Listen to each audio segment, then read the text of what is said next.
Time is X minus 10, 9, 8, 7, 6, 5, 4, 3, 2, 1, 0.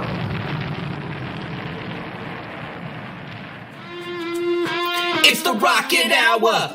Y'all are now tuned in. Time to hit the pick four that you'd love to win. If your money's coming slow, step on the faster track with your host, Ricky Pasternak. Let's go.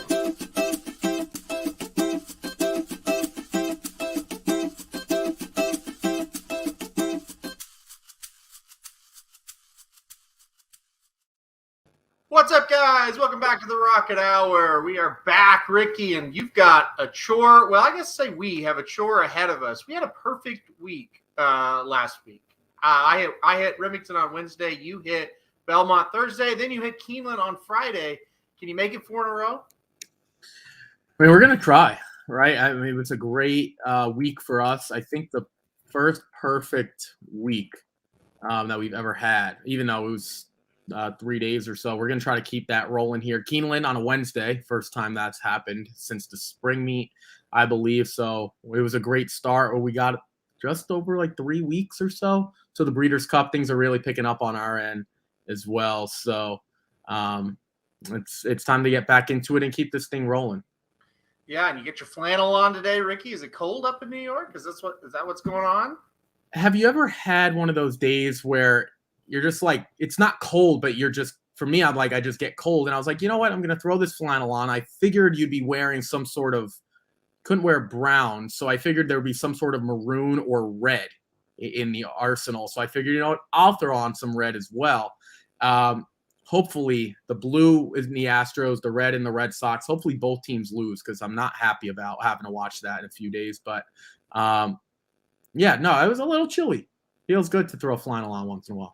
All right. Well, there you go. It's a little chilly in New York. It's raining here today, so it's kind of a dreary day for all of us, I guess. But you know what? Let's get into it. Let's hype this up, Ricky. Let's turn this dreary day around and at least make a little bit of money.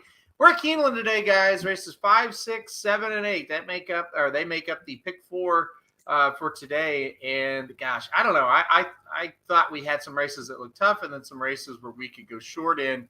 I'm going to throw up the tickets now. I'm going to introduce the fifth race. We're on the dirt to start here. It's a claiming event, 6.5 furlongs, $50,000 claimers for 3-year-olds and upward. We got one scratch. The one Storming Lion is out. Leaves us with just a field of 5. Looks like we both went too deep here. We used one of the same horses and one different. I'll let you kick us off. Yeah, so a field of 6 that was wide open. No, I'm kidding. A field of 6 goes down to a field of 5. So I guess that really doesn't change too much. We both used the 6, so I'll just talk about the one that I'm going to use, and that's the 5, Beer Chaser, Doug Anderson, who owns and trains. I always like that angle, especially when the smaller tracks, Prairie Meadows to Keeneland. Obviously, it's a smaller track going to one of the biggest circuits we have here in the United States. Francisco Arrieta, if you don't really know him as a rider, he's more of that Midwest Oaklawn type of smaller trainer. He's really good as well. Never really going to get to the Kentucky stages, but he does have 8 rides, so he's going to continue here. I think there's a big rider upgrade. We don't really know what this horse is in terms of some of the different types of horses that he's been facing. What I mean by that is running at Prairie Meadows, you could see it's the $30,000 purse or $30,500, whatever. That's the best they have to offer. So I don't think the purse structure really is a detriment to him. Has gotten better every race. I like to see that. He's not supposed to beat One Fast Cat, the horse that we're both using. With that being said, I think One Fast Cat's the most likely winner on today's card. So if I don't like the race that One Fast Cat came out of, and it's more so because of the layoff, even though Wesley Ward is good in all situations, I'm going to try to do it with a price. I understand your option, and maybe you'll kind of enlighten us as to why maybe the trainer has something to do with it. Or maybe not. I mean, you're not a trainer guy in terms of being biased, but I just look at the two and kind of ran at this level, had his opportunity September 19th, now going to be facing a horse and One Fast Cat that's going to drop I'll just take a horse that's looking to make it 2 in a row. That's really the only difference. We're both on the same page about the 6, who's probably the best horse, and again, I think the most likely winner. So I just went 5 and 6. Maybe I get lucky with a price and a horse that should be contending for the lead as well. I totally agree with this. The fact that the 6 is the most likely winner on the card. I don't think there's any doubt about that. I almost singled here, but I did throw in the 2. My explanation on the 2, and trust me, I don't like the price, but I'm not sure the horse goes off as a second choice. Donnie K has not really done much this year as far as win percentage. I don't know. I kind of think Violent Pass gets to the front here and might be by himself.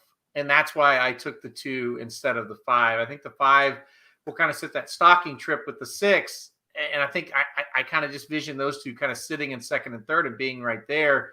And I think the 6 will outkick that 5. But I think it's just going to be a matter of, well, maybe if the 2 gets loose, can kind of take this field all the way and get the job done. Von Hemel, obviously, a big fan of those guys. Donnie, like I said, has had a tough year, but he brings this horse to Keeneland. He's got options of where they could run the horse. So for the horse to show up at Keeneland kind of gives me a little bit of hope that the 2 can get loose here. So that's kind of what I did. I went 2-6. I didn't trust that 6 off the layoff enough to single. And now people are kind of chiming in now. Nick says he also likes the 2 as the second option, so that's good. And Dennis says, this is a 2-horse race. 2 and 6 are stronger here. So yeah, Ricky, it looks like the crowd is agreeing with me going 2-6. There's another 2-6. So I think your 5 is going to win this thing easily now that we're all on the 2-6. Well, so here's my question, and it's a side note for people that are listening. If you don't think the 2 goes off the second choice, who would you guess goes off as the second choice? It's not a right or wrong. I'm just asking your opinion. I would I forgot the 1 scratched. I was against the 1 completely. Yeah, he probably will now with the 1 scratching. I kind of thought the 1 would have been the second choice. I think it's 6-2-5 now. I think you're right about that. Right. And I guess for me, the 2 is probably better than the 5. If you're just asking me in a match race who is supposed to win between the 2 and the 5, I would agree that the 2 is supposed to win. With that being said, unless the 6 goes off shorter of 7-5, and I guess we'll find out. We don't have the answer to that right now. But if the 6 were to just go off at the morning line odds, I'll still take the 5 at an unknown at 6-1 as opposed to the 2 at 5-2. That's just me. I'm not saying the 2 is worse because the 2 is probably better, but the 5 has shown consistent improvement at some of these distances. We'll be going 6.5 for the first time, but that's really no different between 5.5, 6, and 6.5 to me.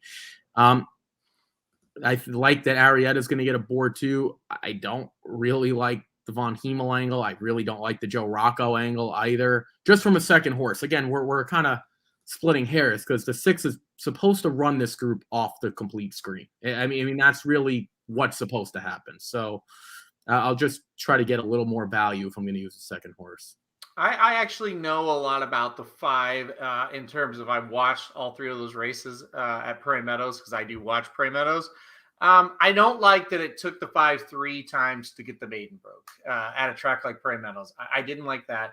I do really like Doug Anderson as a trainer. I think he's really good. And he owns and trains a lot of his. First time that I can remember Anderson having a horse at Keeneland. I know he hadn't had one in the last year. I can't remember if he's ever started one or not. So that's kind of a cool thing for him. I had horses that ran at Prairie Meadows and we took them to Keeneland and they weren't competitive. So that's always going to stick out to me. But this is a race of 5 horses and none of them are you poke a hole in any of them, right? I mean, none of them are great. So I get it. The last time out for the 5, got to the lead and said goodnight and just ran away from that field.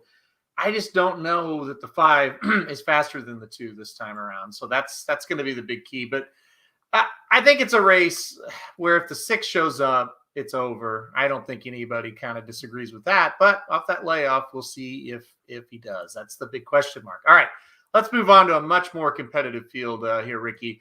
We'll move on to race number 6 on the card here.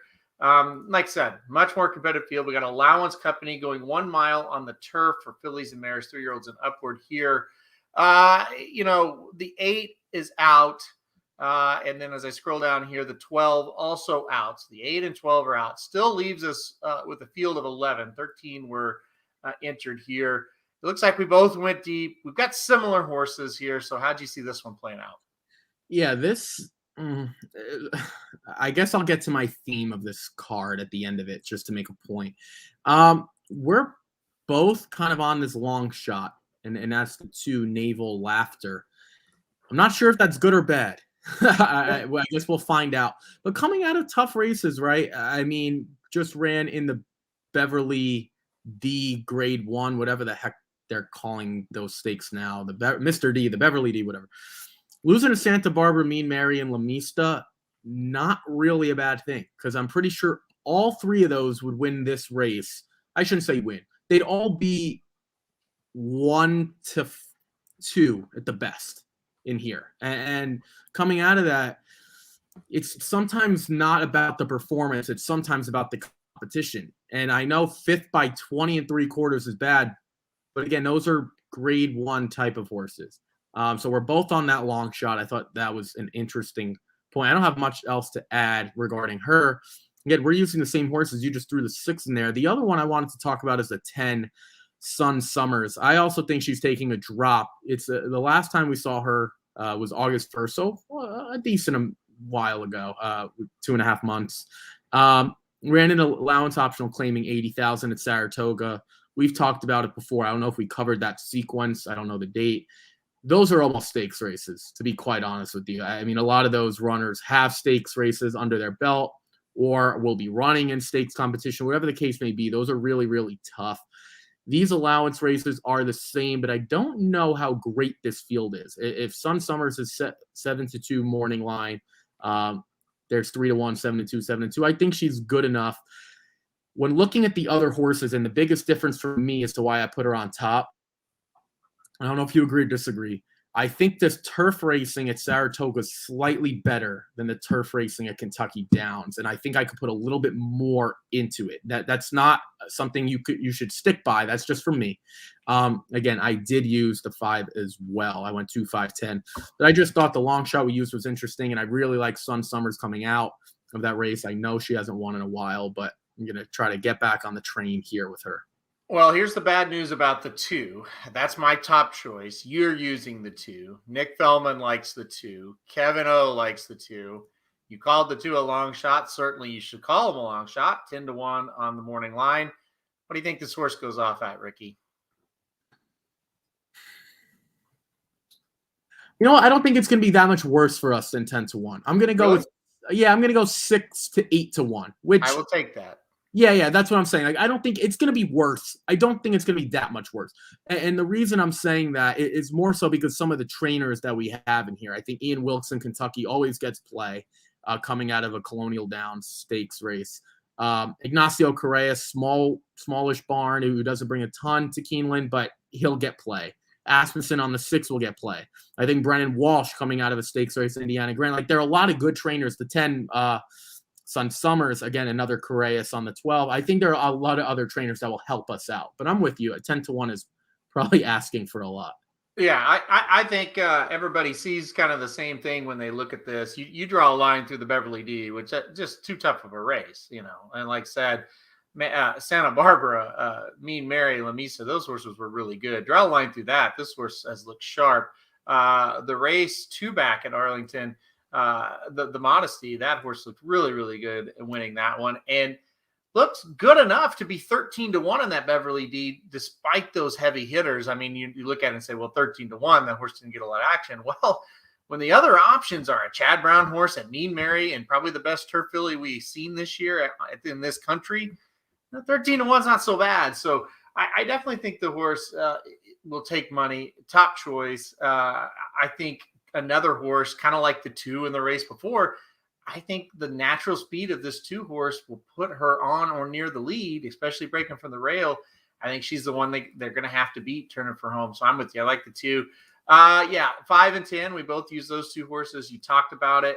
I did throw in the 6 Arm Candy, and maybe it's just me disliking Asmussen Gaffalione too much in the spot.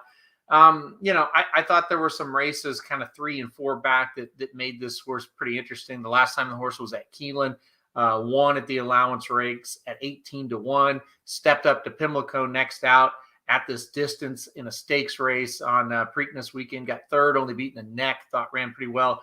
We haven't seen the best of her the last 2 races, though. The last 2 races haven't been very good. But I thought I'm going short here. I'm going short of the next race we're going to talk about. So I'll add, or I'm going short, sorry, in the 5th race and the 7th. So I'll add the 6 because I thought the budget allowed it. And I think the horse does like Keeneland based off that one race. So do you hate the 6, Ricky? Or was that the one that's just like, yeah, we haven't seen the best of her lately? I mean, that's really what it comes down to. And I got to call a spade of spades. Waiting for Asmussen's runners to show up here. Now, it's not his fault. I'm not saying what he's doing is different, but at some point or another, when I downloaded this, which was Monday night, 0 for 15 wins, 0 for 15 seconds. We're now getting to a point where the problem is, and we had this issue with Chad Brown at the beginning of the meet at Saratoga, you're still choking down these short prices. They're not going to go up. So at some point you have to kind of start fading these because they're short prices.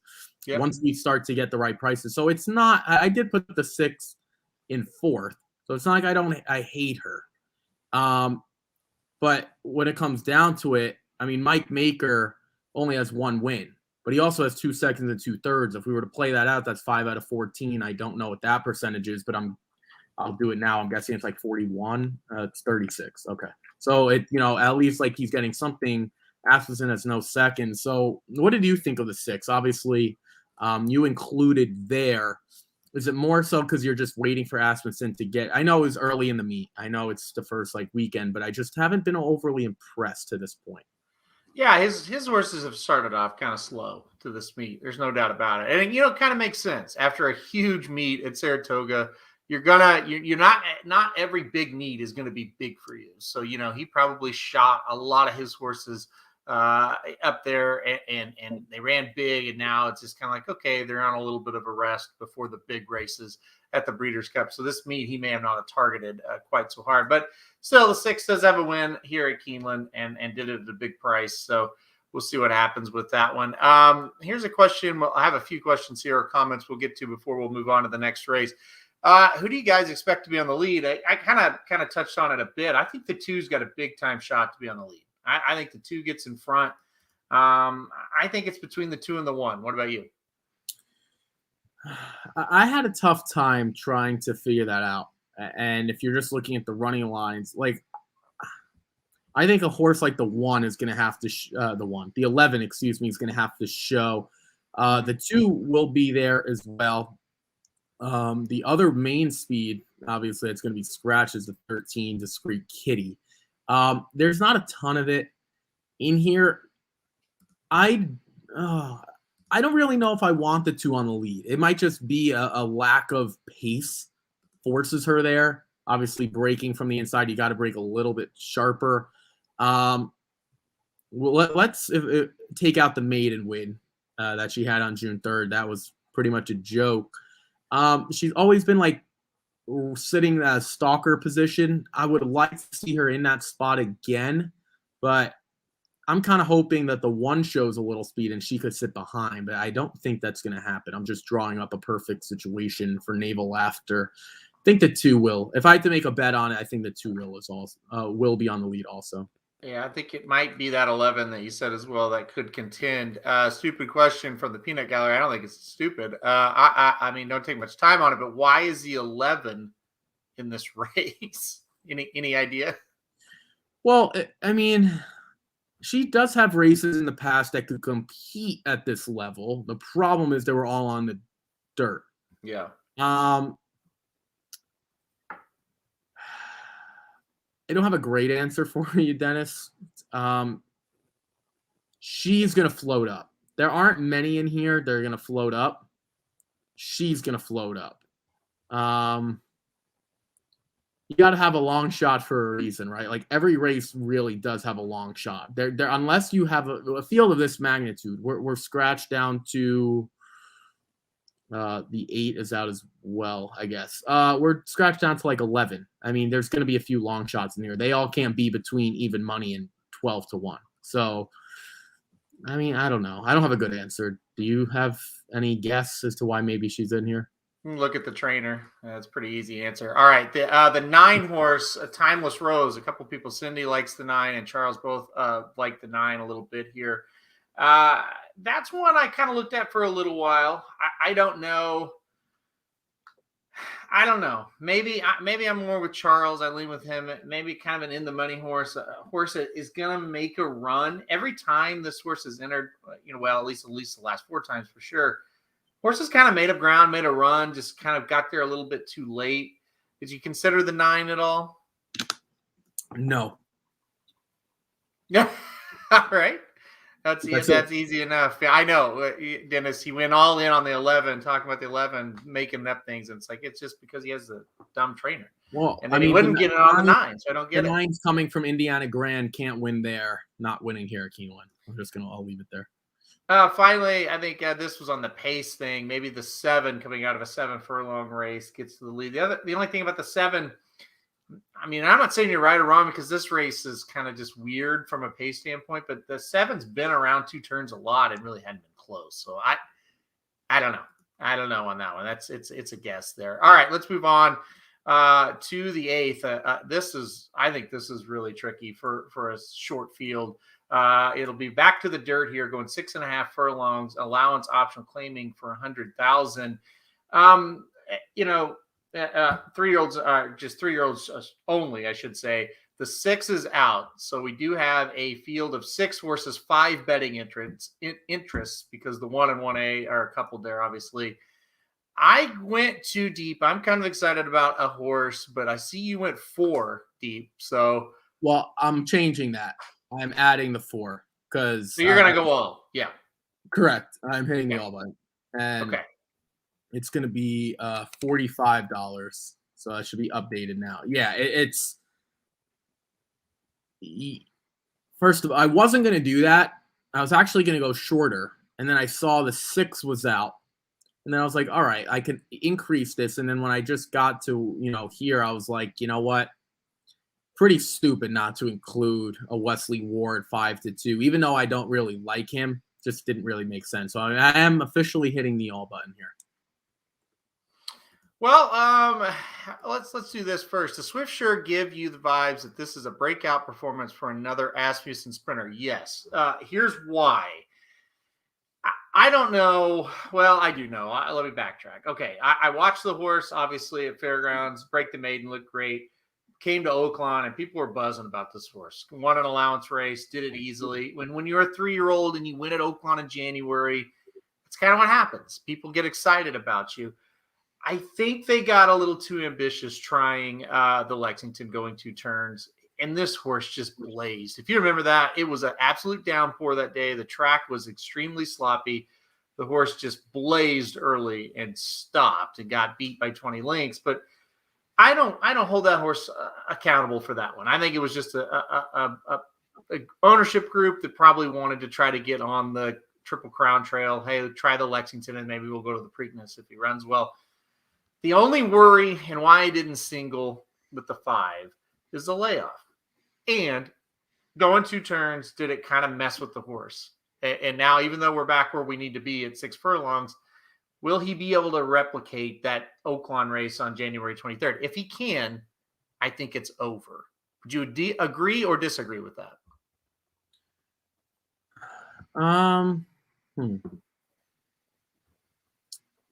I do.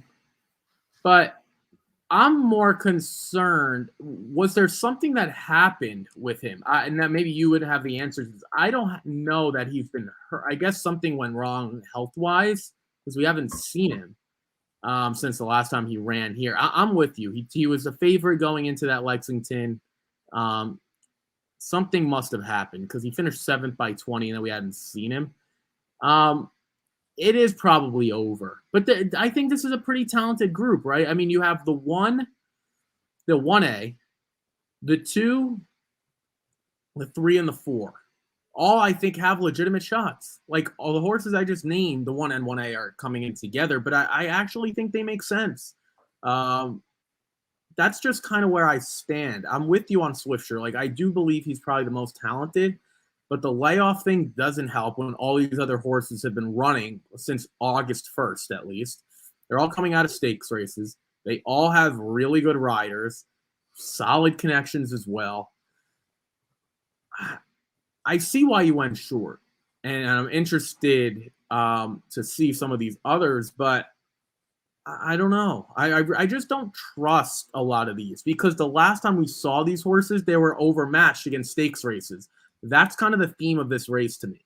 Which one of these horses bounces back?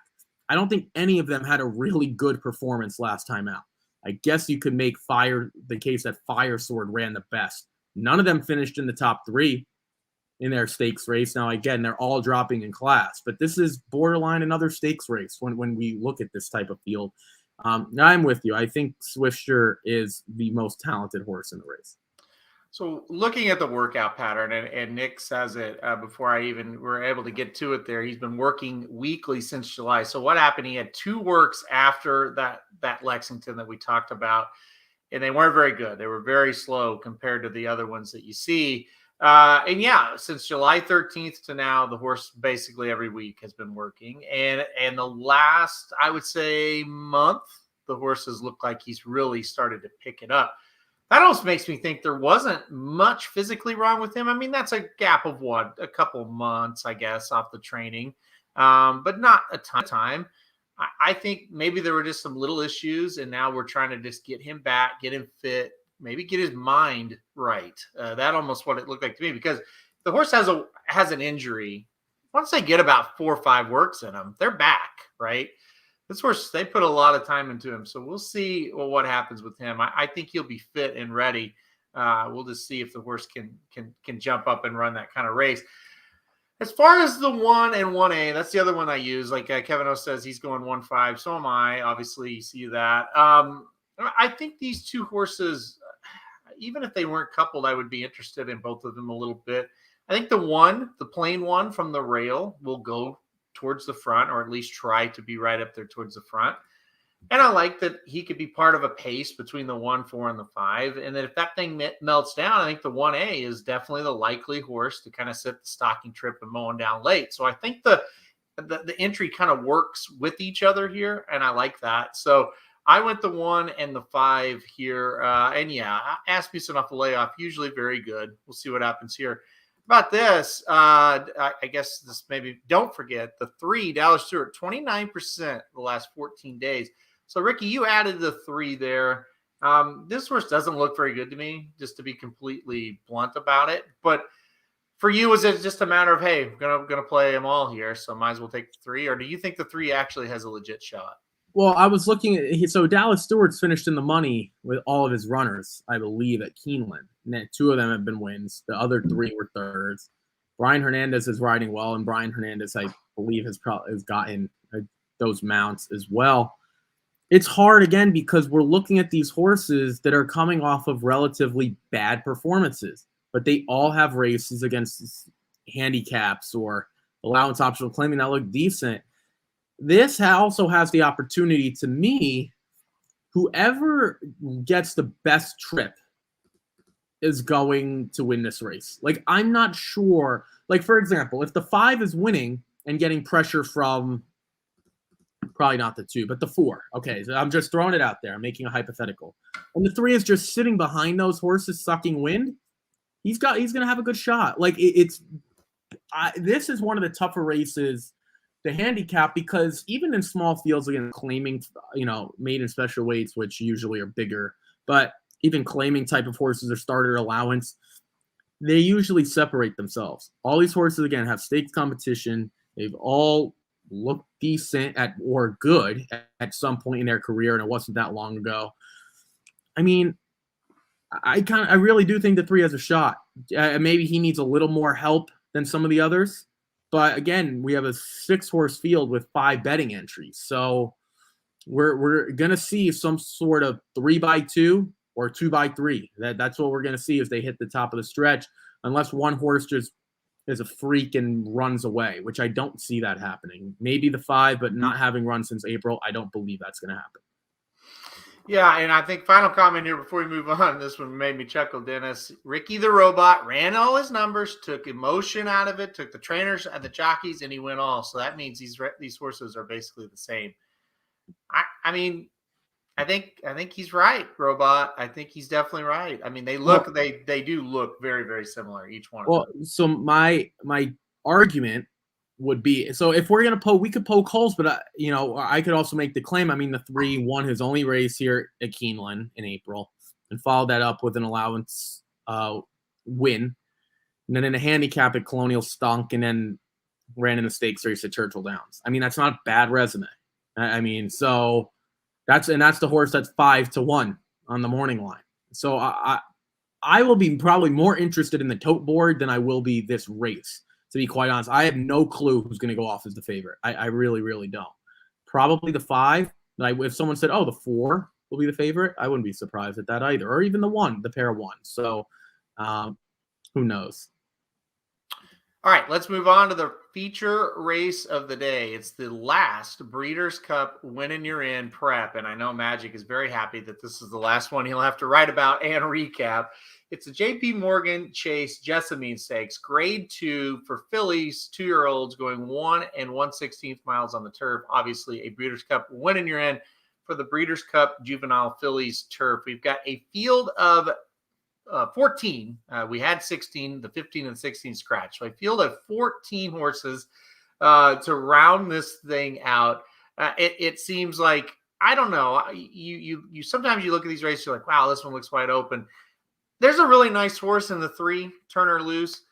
We both went. You went 3 deep. I went 4 deep. So we're kind of taking some shots against her.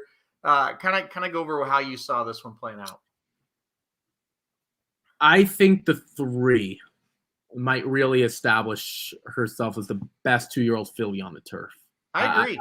I think we really have that opportunity. Now, if she loses, she still might be. I want to see the race. I'm not willing to say, oh, she lost, she's not.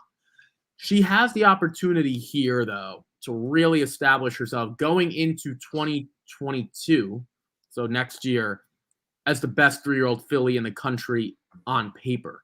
Mm-hmm. With that being said, there are a few others that I want to use. I thought the 10 Mist Haven went off at 9-5, really, really rolled home. I think she'll be much better going longer as well. That 6.5 just didn't really seem to fit her style. She didn't break sharply. I think she'll do better. On the 14, I don't really like Patrick being Cone, but not as a person, just as a trainer. So let's get that out there. This horse was scratched out of a stakes race, maybe last weekend at Keeneland, or maybe it was somewhere else. Scratched out for the spot. Mike Smith's going to take over from Romero Mirage, the first mount that Mike Smith has had here. Something just doesn't seem right. Like, I am very intrigued. Now, she's going to run a bang-up race, or she's going to be dreadful. I have no clue. I really, really don't. Debuting at Gulfstream over the summer doesn't usually spell winner. They're not the best at Gulfstream. But stretching out, did better, ran that race on the dirt last time, now getting back to the turf. Plenty of turf pedigree. I don't know. I think there's a lot of interesting angles with the 14. I did put the 10 on top. I expect the 10 to hopefully upset the 3.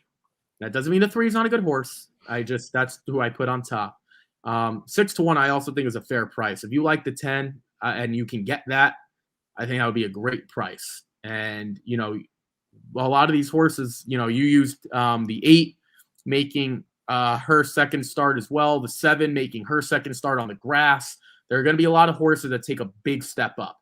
The 3 only running her third race as well. No one's really run more than 3 except like the 1 and the 4. So I went kind of short because I think the 3 might be special, but I'm going to take a couple more shots with a few prices as well. I definitely agree. The 10 is the one that can beat the 3. So I have the 3 on top. The horses just look too good to not put on top. I have the 10 in second. I agree with everything you said about them. I think those two are the ones to beat. What about this 8, Queen Judith? Okay, coming out of a 6.5 furlong sprint at Kentucky Downs, wins on debut for Mark Casse, starts horrible, comes running late, has a pedigree that says, you know what, going long is actually going to be better for this horse. I thought at 15-1, this horse made a ton of sense. I wanted to put this horse on the ticket here. Mark Casse horses that win on debut usually are pretty darn good. I think this horse is going to have a say in things. I think Queen Judith will be rolling late. If they're going a little too fast up there early, I think Queen Judith is going to have a setup there. And I think we're going to see an improvement from this horse first time going long. Same way with the number 7 Rigby. Now, this is one you could probably talk me out of, but I thought I like the connections enough here. By the way, Maker Santana, they won the Breeders' Cup Juvenile Turf last year at this track. Moved to the dirt last time out, 6 furlongs, ran well, closed up and won. I think this is another one that's going to like the stretch out. And like I said, I like the connections. I wanted to get some prices involved here because I think if that 3 and 10 lose, it's really going to balloon. So I really like the 7 and the 8 to kind of maybe pull off an upset, especially Queen Judith with the 8. I think that horse is going to be pretty tough to beat here if this horse comes running late. I just think there's all kinds of signs that say the 8 is going to be the one motoring home. It's just she make up ground on like the 3 or the 10 who could be a little bit more forwardly placed. Well, the 3 for sure, maybe not so much the 10. So that's how I looked. I went 4 deep there. Going to try to get some prices involved here in the last. To get to some of the comments, Nick kind of agrees with us here that this 10 horse could be one that could pull off I would call it a mild upset. Question from Kevin: why is the 230-1 California Angel? This horse won a maiden special weight going a mile at Kentucky Downs, then was third in a dirt allowance last time out at Churchill Downs. Why is the 230-1? And did you consider using the 2 at all? No, I didn't consider, but she should not be 30-1. Yeah, I would say more in that 15 to 20-1 range. Still a long shot to me, but not quite that high. I'm kind of the same thing. I did not really consider using, but 30-1, I wouldn't talk you off that horse at that price. Dennis says he's betting 2 horses here, the 8 and the 13. 8, obviously, we talked about. We didn't talk about the 13 Boxing Day, so let's get into that real quick. Won a maiden special weight at Kentucky Downs, won 6.5 furlongs on debut, now stretches out. What did you think of Boxing Day? The theme that I went by here to eliminate some, and maybe this is a bad theme. This is just the way I looked at it. Horses that were big prices at Kentucky Downs, winning on debut. That's the 13 Boxing Day, the 8 Queen Judith. Well, not quite that big of a long shot. More so the 7 Rigby. I tend to think those horses don't come back as strong, that it's more of a fluky effort. The other issue that all bettors run into, for example, doing the homework on Queen Judith as a Mana Empire or as a Main Empire, I don't know how to say that, and Gimme Mo Baby, they all have one start, and it was that race. So we don't really know how they're going to come back. It's, one of the best things that I like to do for maiden special weight races, see how they come back. Or, for example, if after this race Rigby runs well, maybe we can use Rigby in a different spot. We don't know what she really faced on the turf there, so it's really, really difficult. I just tend to think these horses at bigger prices that win at a place like Kentucky Downs, that Aaron and I a lot of times have said you got to throw that out or take it very, very, very lightly. Just don't come back that well. Again, that might come back to bite me. If there's a big price and Queen Judith runs off the screen, okay, then my theory or my process was wrong. And that's, I'm just trying to be consistent. Miss Haven goes off at 9-5 and really looked every bit of that, to be quite honest with you. I mean, once she kind of got into space after she was checked, it was over. So that's kind of my theme for this race. Not true for everyone, but I didn't really consider the 13 because I didn't consider the 7 and 8 really either, to be honest. So that's just me. let's move on to another comment here of the 6 horse for Kenny McPeak. He's having a hot meet. This filly will debut on the turf here after winning at 4-5 in a maiden special weight on the dirt at Churchill Downs. What about the 6? Did you have any interest in the Kenny McPeak horse here? Oh God. No. Like trying the turf for the first time after 2 dirt starts. First of all, the last dirt race at Churchill Downs, it was even as restricted. It was an RNA, which is, if you don't know what that is, it's basically for horses that were sold less than, I believe it's like 45,000. That's usually not going to get it done, to be quite honest with you. Like if you ask me between the 2 and the 6, because we're talking about that 2 or even the 13, 6 and 13, I'm ranking this horse last, pretty much. No turf efforts, hasn't gone long, coming out of an RNA that she barely won.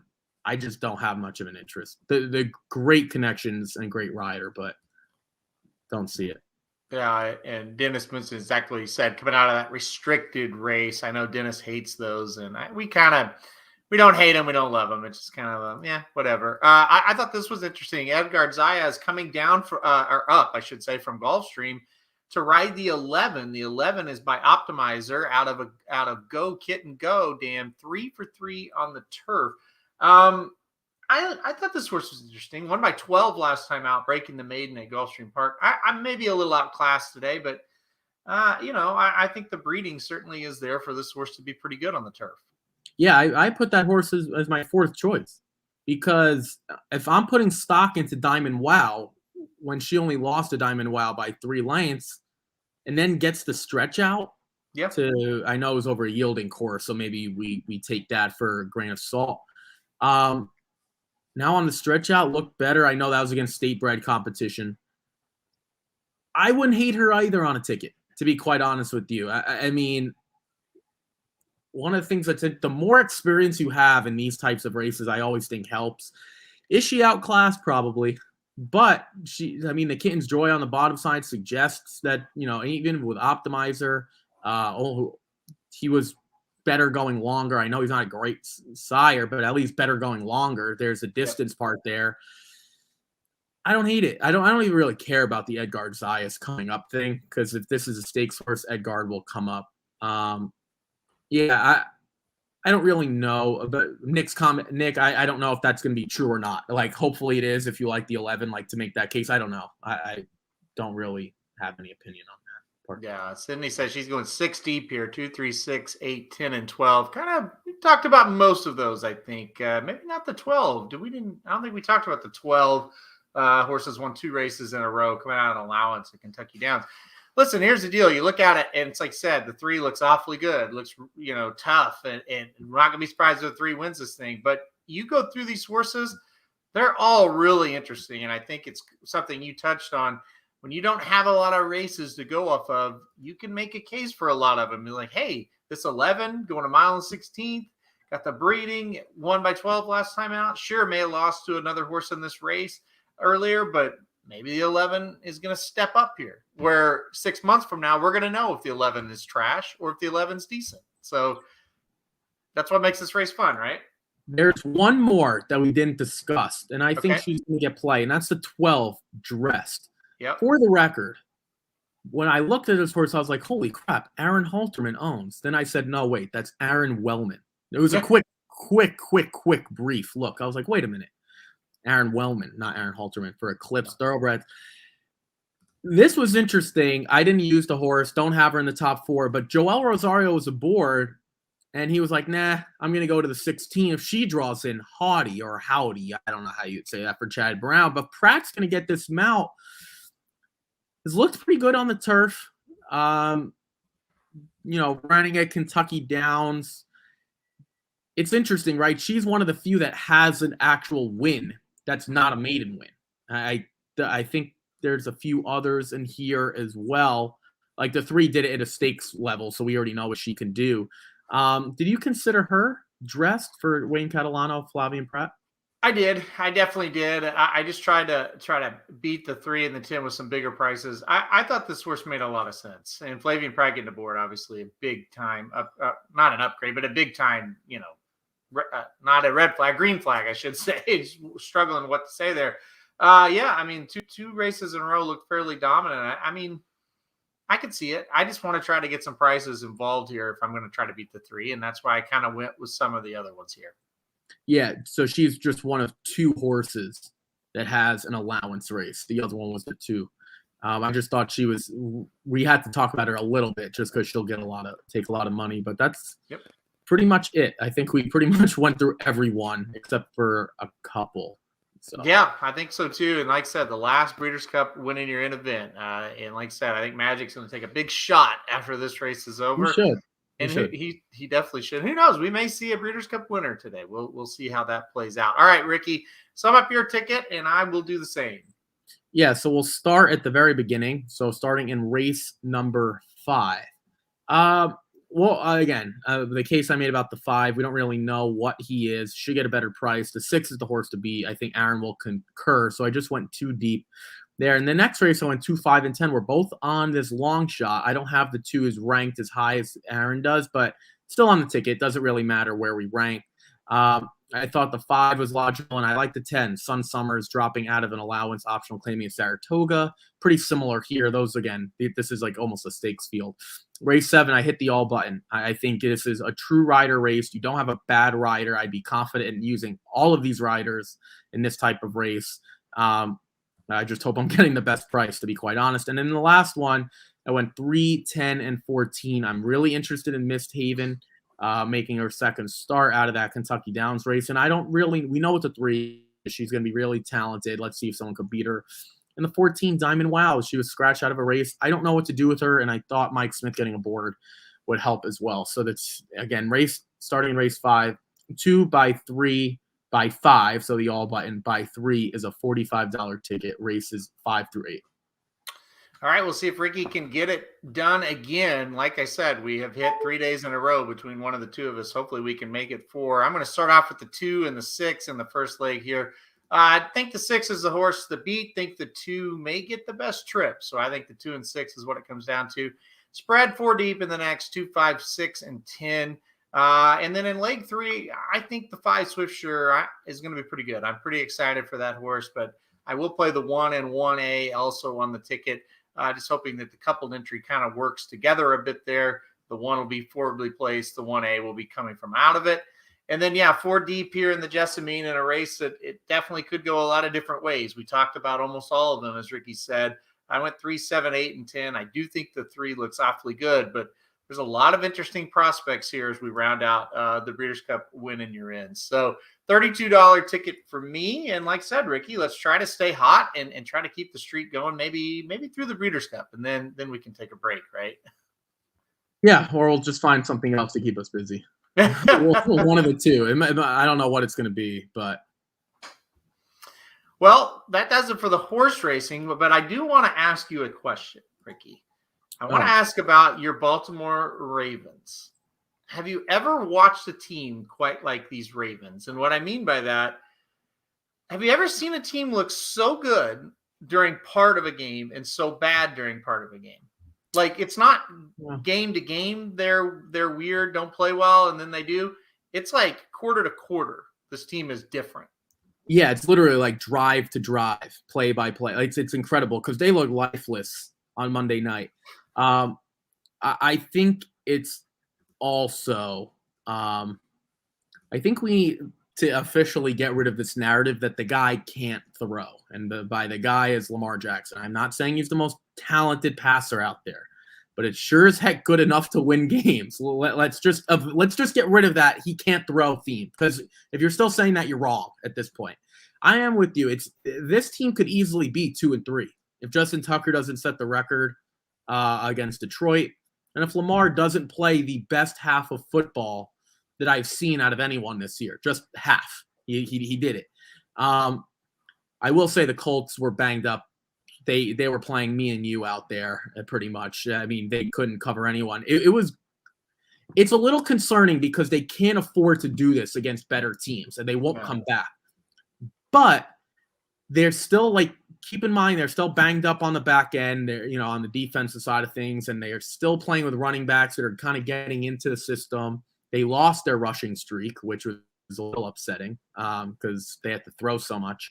They're definitely giving me a run for my money in the excitement department. I'm like freaking out every time. In the first half, I was ready to turn it off.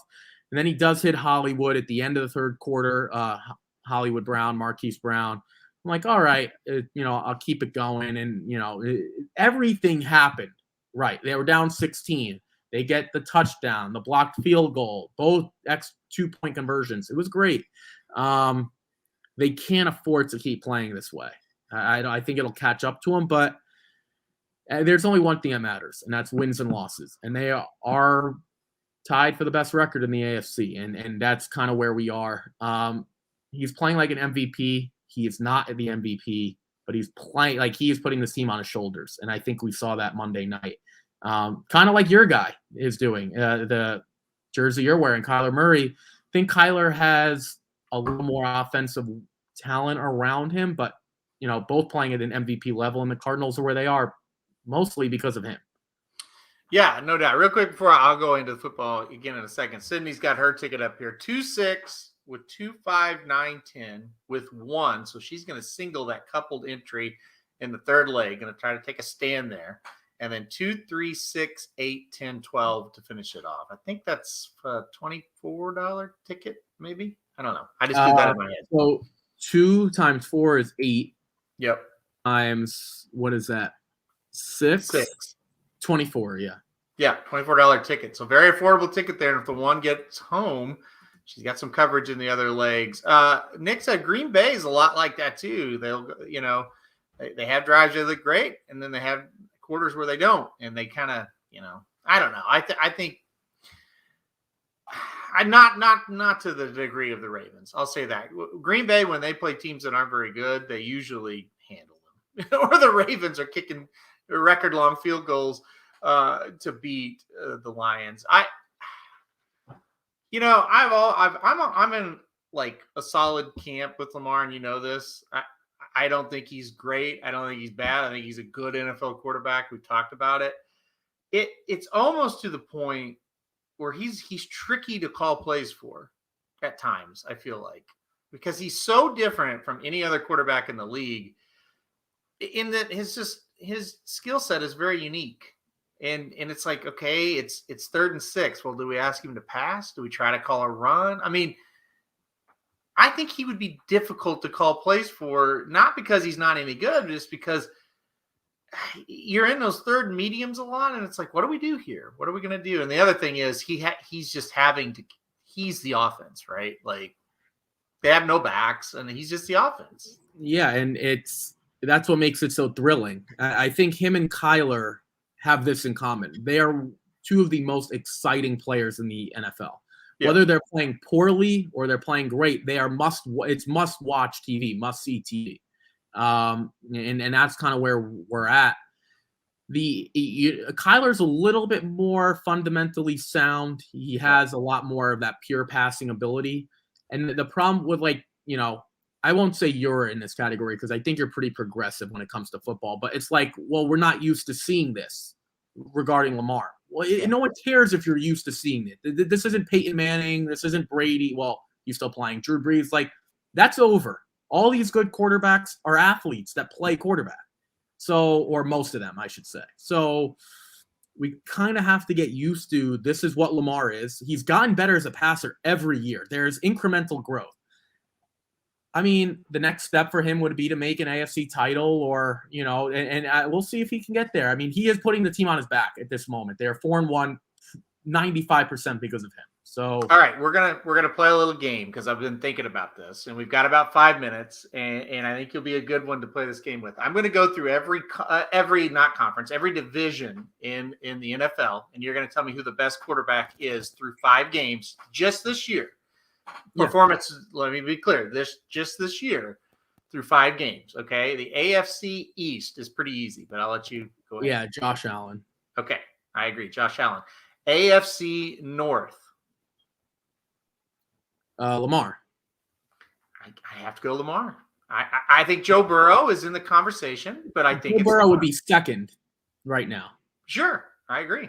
I agree. Ben Roethlisberger's fourth, in my opinion. No, he's fifth. There's a space. Like fourth is an open space, and then he's fifth. I don't know who fourth is occupied by, but it's air. It's fourth, and then him. He's fifth. Maybe Baker Mayfield's fourth, and there's a space in third. That's true. Maybe Baker's fourth, and right, it's like it's 1, 2 space 4 and 5. I don't know what's going on there. So we're 2 for 2. We've agreed on both so far.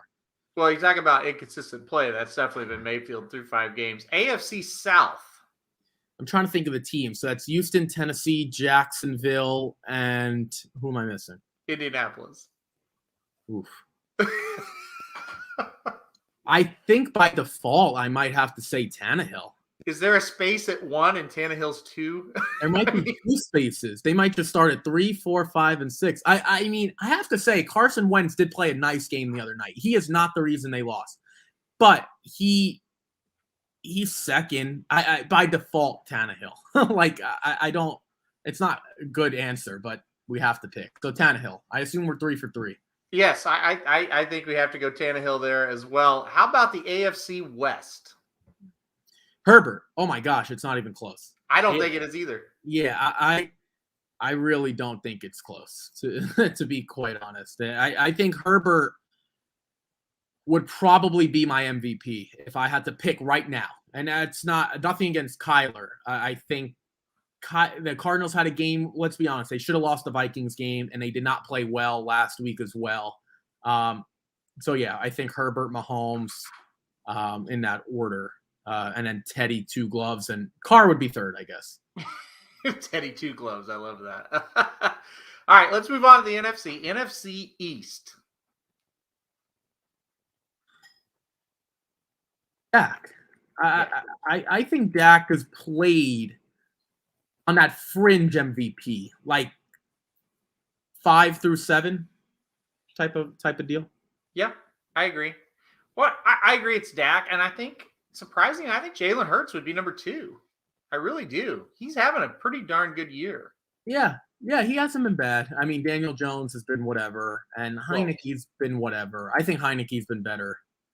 But I think he's been okay. Dak's clearly above everyone else. Yeah, no doubt. All right, NFC North. We have Rodgers, we have Fields, we have Goff, and we have Cousins. I mean, now I will say, I don't know how great Rodgers has been so far this year, but the bar is set really, really low. And so it's Rodgers and a runaway. Yeah, very easily Rodgers there. NFC South. Brady, Jameis, Darnold, who's actually had a decent year. And who's in Atlanta? Yeah. Brady. I mean, I think this NFC West is going to be the toughest one that I have to come up with. Yeah, that's definitely the most debatable, and it is between 2 guys. But the NFC West, of course, Russell Wilson's out, and the Niners, I mean, you never know who's going to take snaps there because Garoppolo's always hurt. Murray or Stafford, who are you taking? I'm going to take Kyler. I think that gap is extremely narrow, though. Now, I think the Rams ask much less of Stafford than the Cardinals ask of Kyler. Now, maybe that's just because Kyler's a little more spectacular and can make things happen. I also think McVay is in a completely different stratosphere than Cliff Kingsbury. That's just me personally. That's not that Cliff has actually done a pretty good job, but McVay to me is like a top 3 coach in this league.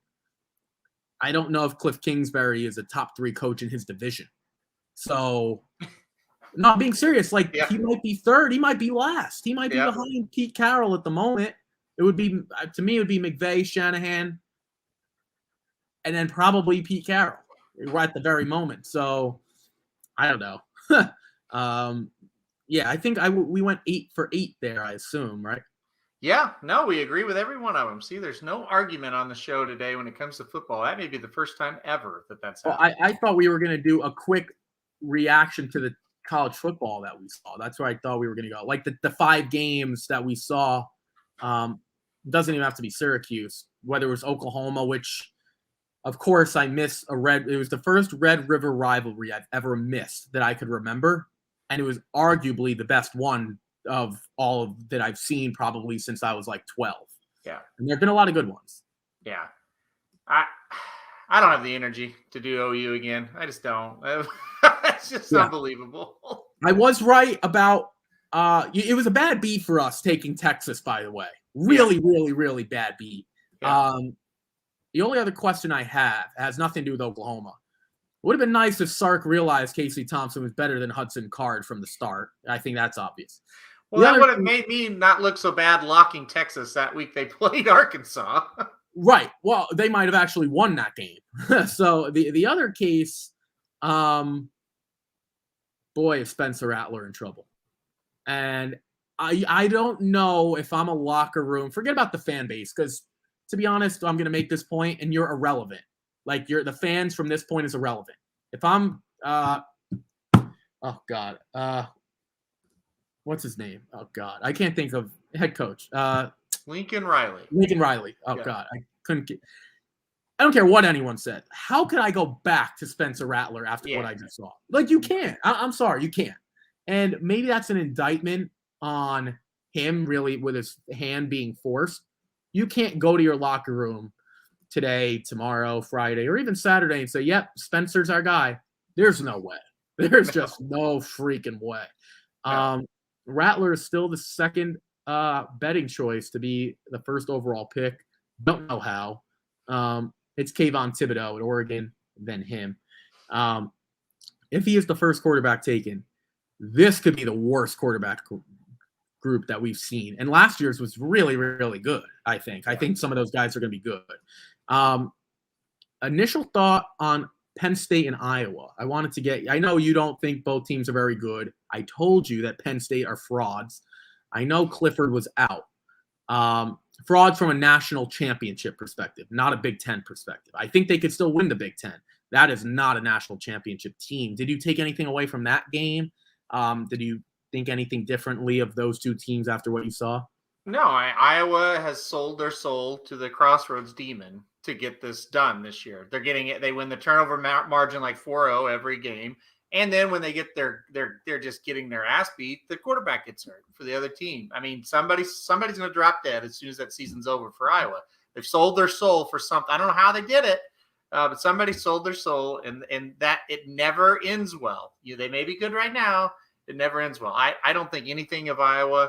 I mean, they're solid. They're very solid, but they're not like a top 5 team.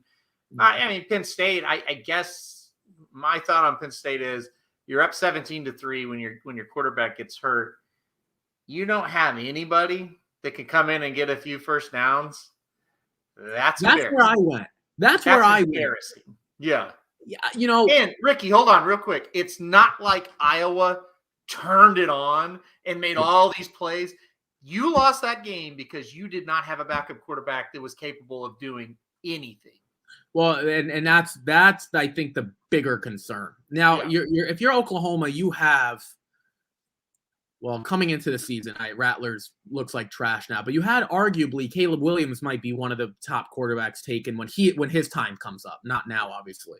Mm-hmm. You don't expect every program to be that, but you can't trot whatever his name was out. Could you imagine someone's got to be worse than him? Think about that, because they trotted out the backup. There are people on that roster that are on scholarship that, according to James Franklin, are worse. I mean, it is embarrassing. You're right. It's not like Iowa scored 24 in the second half and the avalanche came. Yeah. They needed all of those turnovers and all of the fourth quarter. I even texted you, and I was like, Iowa can't score? Because Penn State wasn't scoring. You just knew they weren't. It was a matter of, can Iowa get to 17? Not a matter of, can they stop Penn State? Because we knew that was not going to happen. I think the best game of the night, though, was Alabama, right? Yeah. And it's funny. I love college football, and this was probably the best weekend that we're going to have. There's no way we get a better weekend. And, of course, I wasn't there. I was at a Syracuse-Wake Forest game that also went into overtime. For the record, I think Sam Hartman is incredible. I don't know if he's a pro, but he's a great college quarterback. He was really good for Wake. At this point, are you still putting Alabama in your top 4? Forget about the resume. Forget about that. Just what you've seen. Would they be in the college football playoff to you if the season were to end and it's just the Aaron Halterman playoff rankings? I can't explain how they lost this game. They lost to a team that scored 10 points on Arkansas. And Arkansas has given up 37 and 52 since that game. They lost to a team at home in Mississippi State who lost at Memphis earlier in the season, who lost to LSU at Mississippi State, and LSU is awful. Texas A&M scores 41 on Alabama. Unbelievable. Alabama's so flat, they're just getting dominated. Okay, that happens sometimes in college on the road, and that crowd was insane at A&M. Very tough place to play. But Alabama comes back and takes the lead 38-31, and they can't stop them. I mean, I'm shocked by what happened in that game. That game, maybe not by the point spreads, but that's one of the biggest upsets we'll see maybe all year, if not the biggest all year. Yeah, and you know, Bryce Young was a little inaccurate. I believe he was under 60%, but he is not the reason they lost that game. I've been very impressed with him. Really got the job this year, obviously after Mac Jones left, and he's up to like 20 touchdowns and I think just 3 picks all season. He's been extremely, extremely good. I'm looking here. His QBR is 85, which puts him 7th in the country. They scored more than enough. I mean, 38. I know it's on the road, but this A&M offense was lifeless for the majority of the year. Again, like 10 points against Arkansas, 10 against Colorado. I remember you and your dad picking that game earlier in the year. They had to go out west, and they barely won on a swing pass to the corner of the end zone. Give credit to A&M, but, I mean, this isn't even their starter. This is their backup in Zach Calzada at this point, and they still lost. I still kind of think Alabama's a top 4 team, you know, and it has nothing to do with Alabama as a program. That just has to do with what I've seen. Maybe someone else will step up, but it kind of seems like you have Georgia, and you kind of have everyone else at the moment. And Alabama will have their shot because they're probably going to play Georgia come the SEC title. That'll be a win, and you're in.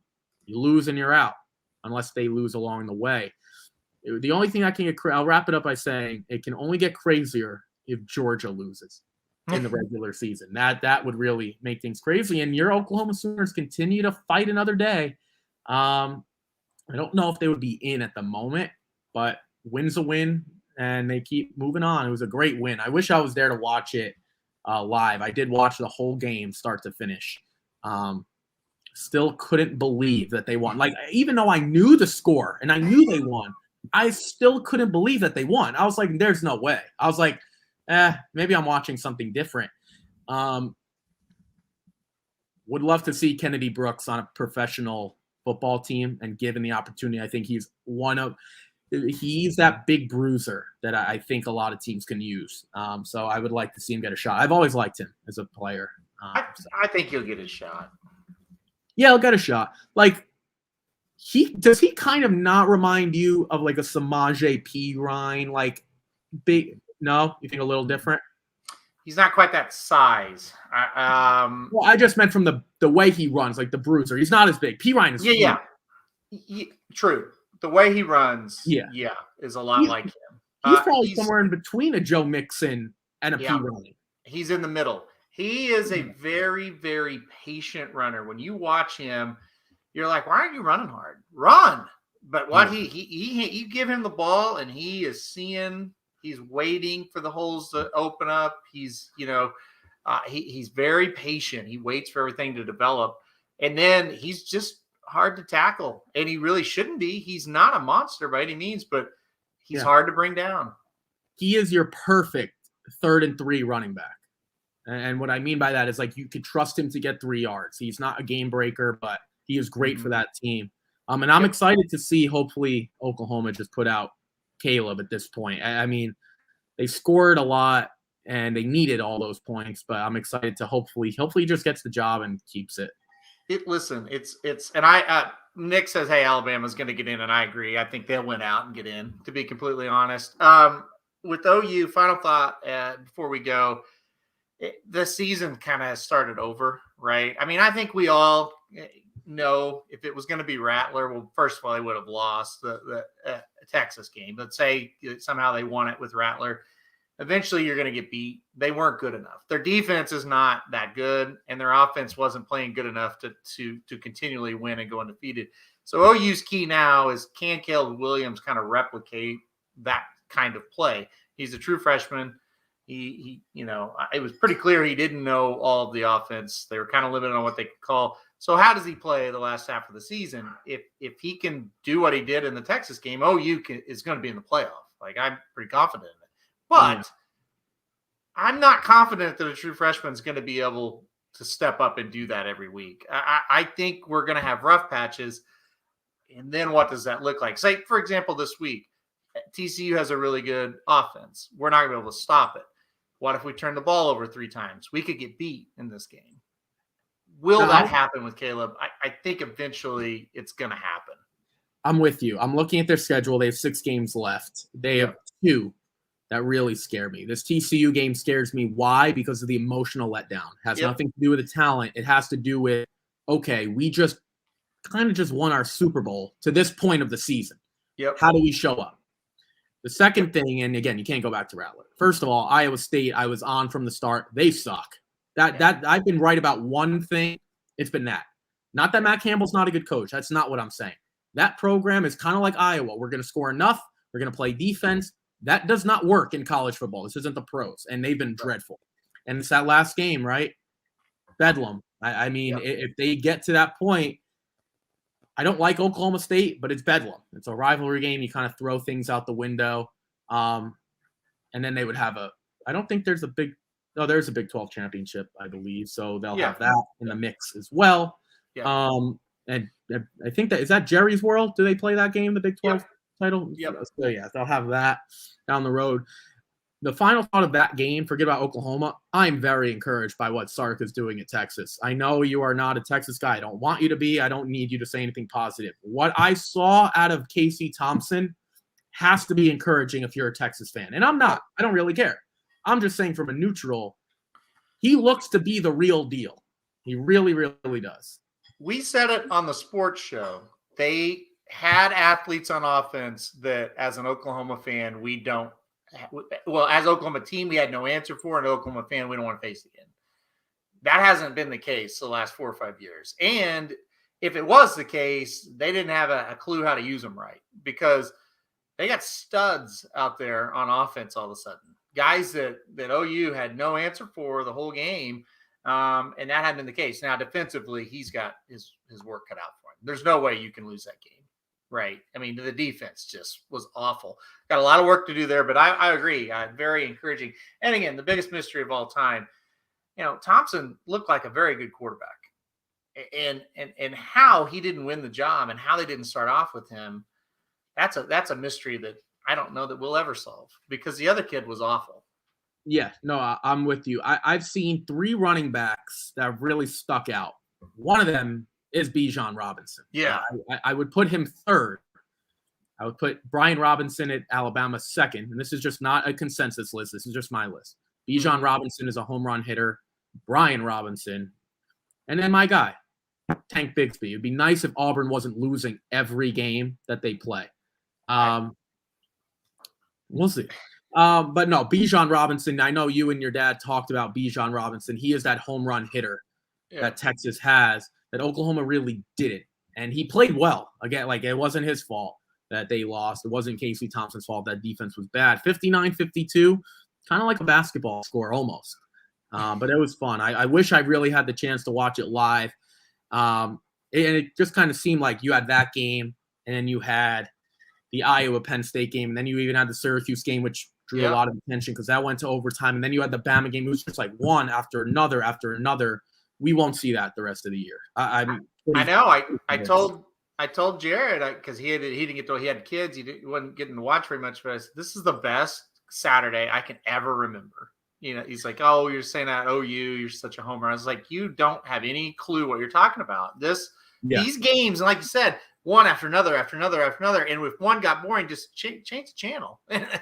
Oh, now we're in overtime at Syracuse. That was exciting. Syracuse has to drive the field to tie it. Then it's overtime. Then it was an incredible performance by the Wake Forest quarterback. And I kept going on and on and on. And there's one game that we didn't even discuss, so we won't. That Ole Miss Arkansas game, that was a great game too. It going on the same time as the Oklahoma game. You have 5 games that all had, not were they entertaining, which they were, massive implications for conference titles or playoff implications. Like there was a lot on the line. I mean, and like Penn State's eliminated. Texas, we already kind of knew was eliminated. Wake is going for their first ACC title in years. Still, they're alive. If a team like Arkansas has any hopes or aspirations of a big bowl, Ole Miss, same thing. Like Alabama now, like so much on the line. It was great to see. I wish I was at one of the games, but I wish I had a chance to watch all of them. But yeah, we've got Keeneland today. I'm excited for it. It's a brand new week. We're just like 3.5 weeks away to the Breeders' Cup. So all good. And the hand is healing. The hand is healing. Well, that's good. That's very important. That's the most important thing we've talked about for an hour and 15 minutes. The hand is healing. So Nick, I agree. Best Saturday I remember was when Big Ten had a huge New Year's Day bowl. Wisconsin beat Auburn last second field. Oh, I remember this. Michigan State, huge comeback, beat Ohio State, and Ohio State beat Alabama. Yeah, that was. I think that was. I don't know. I can't remember. It's been too long, Ricky. All right, we've been on too long, by the way. So we're gonna get off here now. Listen, once upon a time we did talk about Keeneland on this show. So good luck if you guys are gonna bet Keeneland today. The ticket's still up there for another couple of seconds. Yeah, 2005 or 2015. So anyway, good luck if you're betting Keeneland. We'll be right back here tomorrow covering the same thing, late pick 4 at Keeneland. So thanks everybody for tuning in. See you right back here tomorrow.